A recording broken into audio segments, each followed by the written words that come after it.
Vous nous avez appelé il y a quelques semaines pour que l'on intercède auprès de vous, auprès d'une jeune femme. Ma femme, Votre Marjorie. femme, Marjorie. Pour quelle raison? En fait, j'aimerais lui demander une confirmation de mariage. Parce que ces derniers temps, cela ne va pas trop bien. On a essuyé qu'on puisse dire, hein. une grosse crise, puisqu'elle me parlait éventuellement de divorcer, qu'elle avait peut-être gâché sa vie, entre guillemets, parce qu'on était ensemble. Donc j'aimerais redonner un second souffle à notre amour et relancer, de relancer à nouveau cette union, parce que je pense qu'il reste encore quelques braises de notre amour et j'espère que les quelques braises qui restent suffiront pour enflammer le rideau. Combien d'années de mariage? C'est beau ce que vous dites. Combien d'années de mariage? 2 ans de mariage. Combien de mois ou combien de semaines de difficultés fortes? D'après elle, ça fait depuis un an que ça va plus très bien. Et vous, quand vous dites d'après elle, c'est-à-dire que vous aussi, vous dites c'est vrai qu'il y a des trucs qui ne vont pas? C'est vrai que je manque d'initiative dans notre couple et c'est un peu elle qui porte sur ses épaules l'éducation de notre fille, Célia, et aussi l'organisation dans la vie quotidienne. Et c'est ce qui la pèse un peu beaucoup et qui fait qu'elle est un peu énervée, que je ne la seconde pas assez comme le ferait un père de famille. Alors, même si elle parle aujourd'hui de divorcer, effectivement, on va voir que vous parliez de braises. S'il y a des braises, c'est que le feu a brûlé fort et longtemps. En effet. Et on a essayé de retracer en image l'histoire de cette passion. Eric et Marjorie ou l'histoire d'amour de 2 étudiants. Ils se rencontrent, se découvrent, se séduisent et apprennent à s'aimer. Insouciants et naïfs, ils se regardent avec les yeux des premières passions. Ils profitent de tous les bons moments de la vie. Cette vie qui, loin de tout repère, semble être une éternité. Désormais, l'avenir leur appartient. Les jeunes années se vivent à 2 et intensément. Les voyages se multiplient, les soirées entre amis aussi. Très vite, Marjorie aspire à une véritable vie de couple. Elle a beaucoup de projets en tête et décide de faire d'Eric l'homme de sa vie. Les 2 jeunes gens s'unissent, heureux de faire partager à leurs proches leur bonheur d'être enfin mariés et femmes. Au début, tout se passe à merveille. Le couple prend ses repères. Marjorie est toujours pleine de projets. Elle prend leur vie en main et organise le quotidien. Chaque instant est maîtrisé à la minute près et Eric est toujours d'accord. Il approuve tous les faits et gestes de sa bien-aimée. C'est décidé, Marjorie est prête à être maman. 9 mois plus tard, c'est une jolie petite Célia qui vient combler leur bonheur. Marjorie mène la danse et laisse son emploi pour se consacrer à l'éducation de leur petite fille. Quant à Eric, il s'enferme dans son travail et s'éloigne peu à peu. Marjorie maîtrise trop, Eric pas assez. Alors elle finit par se sentir seule dans son couple. Elle reproche à son mari de ne pas assez prendre l'initiative. Leur amour s'essouffle et encore une fois Marjorie prend les devants et songe à divorcer. L'amour devient une chanson triste avec son refrain têtu des adieux.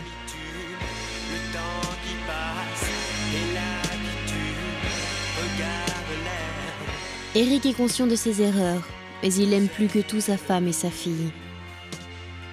Aujourd'hui, il est prêt à tout pour se faire pardonner et devenir enfin un homme sur qui Marjorie pourra se reposer.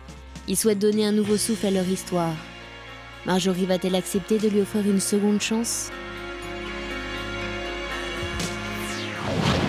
C'est bien raconté? Ouais, un beau reportage, oui, tout à fait. Dis-moi que oui. Beaucoup d'émotions. On va le savoir dans quelques instants si votre femme a accepté de se déplacer ce soir. Rebecca est allée lui porter votre invitation, notre invitation, on va le voir dans quelques instants. Juste, on revient 30 secondes sur ce qu'on vient de voir et dire. Est-ce que vous pensez que vous allez pouvoir changer? Est-ce que vous pensez, parce que c'est beaucoup, c'est aussi, elle vous reproche beaucoup de choses qui sont de votre comportement, qui sont vous. Est-ce que vous avez l'impression que vous allez pouvoir, je veux dire, passer à la vitesse supérieure? Quand on a une femme qui organise tout et qui est très présente comme ça, c'est pas simple de l'épater tous les jours et de faire mieux qu'elle. Je vais essayer. Puis le fait que je sois ici ce soir prouve quand même que j'essaie de prendre des initiatives. Et comme je l'ai dit, elle a pris l'initiative des fiançailles, du mariage, d'avoir un enfant. Et je voulais avoir l'initiative de relancer notre couple, d'avoir un second souffle et repartir du bon pied ce soir. Et de ne pas divorcer. Et de ne pas divorcer.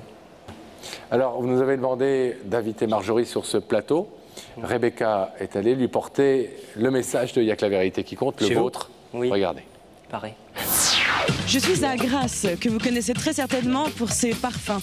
Mais c'est aussi une commune agricole spécialisée dans la culture florale, le tissu et le cuir. Mais Grasse est avant tout la capitale de la Provence depuis le Moyen-Âge. Il est temps pour moi d'aller remettre cette invitation à Marjorie. Marjorie ne travaille pas parce qu'en ce moment, elle se consacre à sa petite fille.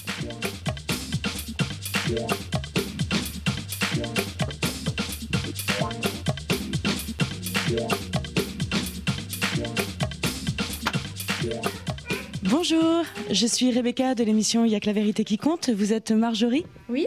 Permettez-moi de vous remettre cette invitation. Merci. En espérant vous retrouver dès lundi sur notre plateau. D'accord. Merci. Merci. Ah, vous avez 2 femmes pour le prix d'un dans le cadre, là. Hein. Ouais, elles sont Prix d'une, belles. plutôt.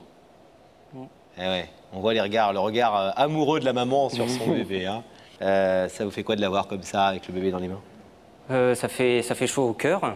Et je suis très heureux d'être avec elle, en tout cas. Et c'est un moment... Enfin, je passe des moments fantastiques avec elle et c'est pour ça que je veux pas les perdre. Je veux garder cet instant qui est fabuleux. Donc c'est pour ça que je veux tout faire pour que ça reparte bien, que ça reparte du bon pied. Donc, Alors, a-t-elle répondu oui ou non à notre invitation? Est-elle venue de Grasse? Vous ne le savez pas encore, vous ça? Ben non. C'est un bizarre, hein? On va le découvrir dans quelques petites secondes. Le temps pour nous de passer de l'autre côté du plateau, de vous abandonner ici quelques temps. Hein? Le rideau va se refermer, évidemment. Et nous allons retrouver avec grand plaisir Miss, dès que le rideau sera fermé, bien sûr. Merci Gabriel Coteau. Miss Rebecca, pour savoir si... Rebecca, Oui? vous avez le sourire des beaux jours? Ben oui, j'ai le sourire des très beaux jours. Parce Vous que êtes Marjorie... accompagnée? Oui, Marjorie a accepté notre invitation. Bon. Bonne nouvelle. Eh ben oui, comment vous vous sentez ce soir? Ça va, mais j'ai hâte de savoir qui m'a invitée pour me dire une vérité. Alors je vais vous demander de vous lever. La vérité est au bout du couloir et vous allez suivre Sam. Merci.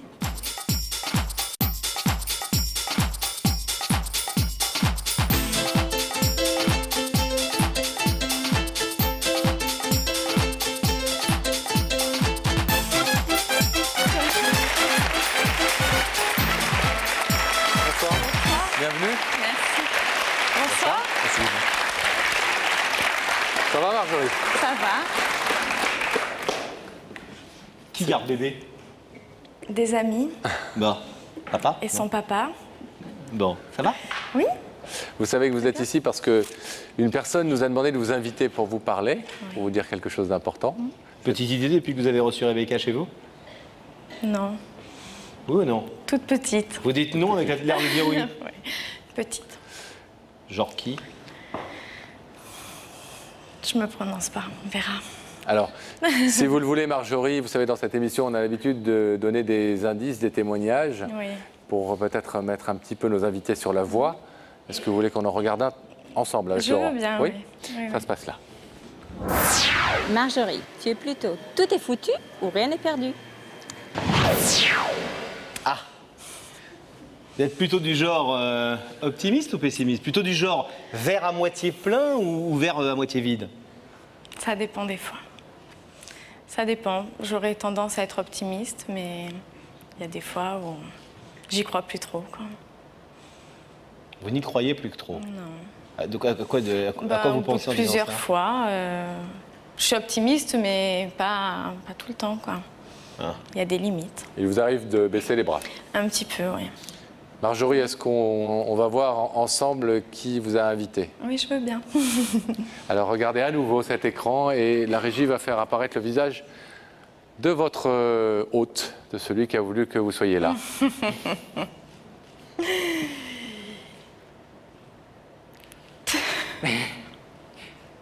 Bonsoir mon amour. Bonsoir. Vous le reconnaissez? Bah oui. Eh, je peux vous dire un truc? Idée. Je peux vous dire un truc? Oui. Il garde pas votre fille. Hein. Bah oui, je vois. Donc, mes soupçons étaient Étonné? justifiés. Non, pas du tout. Pas étonné? Non. Qui vous emmène à la télé? Bah, c'est tout à fait son genre, en fait. Il Ah en bon? est bien capable. Vous nous avez caché La des preuve. choses, vous?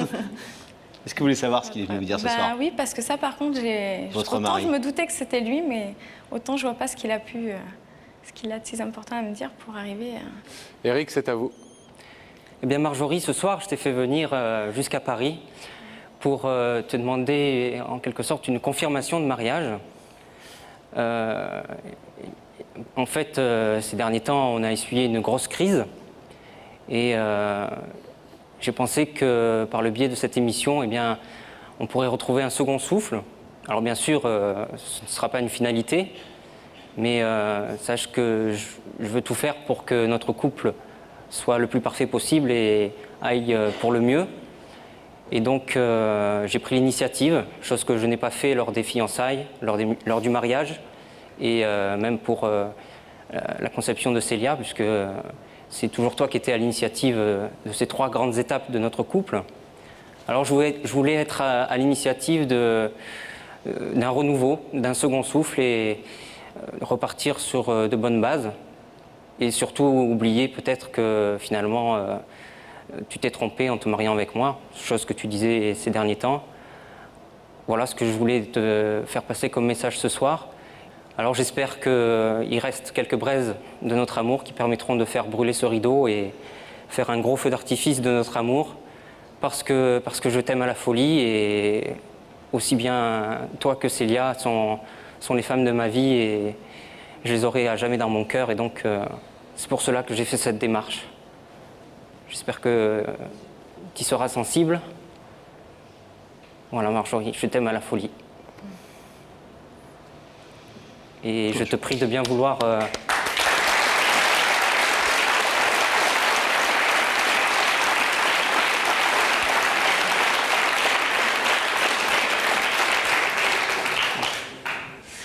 Vous êtes touché?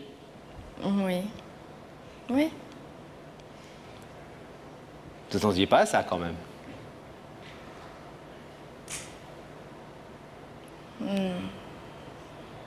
Pas dit de cette façon, mais pas dans ces termes-là, hein, mais un petit peu. Il y a un étrange pressentiment dans ce que vous dites, vos ouais, vos hésitations, etc. Est-ce que vous allez nous donner votre réponse dans quelques instants, et puis c'est votre mari, toujours, mais on a l'impression que vous hésitez entre un côté un peu désabusé et puis l'envie d'y croire encore, mais à la fois... Oui. Bah, c'est normal, l'envie d'y croire encore, c'est normal.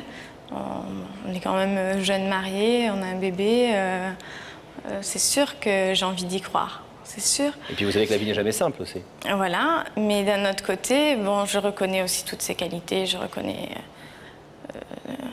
je sais ses sentiments, j'y crois tout à fait, mais c'est pas pour ça que ça va changer, quoi.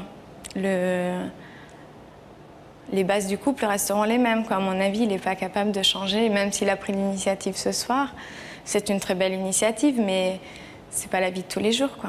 Il avait l'impression quand même que depuis quelque temps, il faisait des efforts et que vous vous en rendiez compte. Oui, c'est vrai que... Donc vous voyez qu'il peut changer. Oui, mais est-ce que ça va durer éternellement? Il ne peut pas toute sa vie faire des efforts. Puis moi, je ne veux pas qu'il fasse des efforts toute sa vie. Je veux qu'il soit naturel. Je ne veux pas qu'il se force à être de telle ou telle manière. Je veux qu'il vive heureux. Sinon, on ne peut pas vivre en se forçant tout le temps à être d'une certaine manière, quoi. Non, mais vous savez aussi que la vie d'un couple, c'est fait aussi de moments où ça va très bien, de moments où ça va moins bien et où il faut que l'un alerte l'autre. Que l'un alerte l'autre et que l'autre fasse des efforts parce que ça ne va pas forcément bien tout le temps naturellement. Oui, et puis que l'arrivée d'un bébé, ça bouleverse aussi des choses et qu'il faut le temps de redresser la barre. Tout à fait, oui. Ben, c'est pour ça que j'ai quand même envie d'y croire. Hein. Parce que j'en suis consciente de ça. Marjorie, je vais vous demander s'il vous plaît de vous lever, de vous placer face à ce rideau. Marjorie, Eric est venu ce soir pour vous demander une confirmation de mariage. Il demande en même temps pardon pour effectivement les erreurs qu'il a pu commettre ou les manquements dont il s'est rendu un peu coupable. Il se dit aussi certain et convaincu de pouvoir faire des efforts et de pouvoir s'améliorer un petit peu dans le quotidien. Vous savez que vous pouvez tranquillement laisser ce rideau fermé pour ce soir et repartir retrouver Célia ou l'ouvrir. Qu'est-ce que vous décidez? Je l'ouvre. Vous l'ouvrez? Bien sûr. Ouais.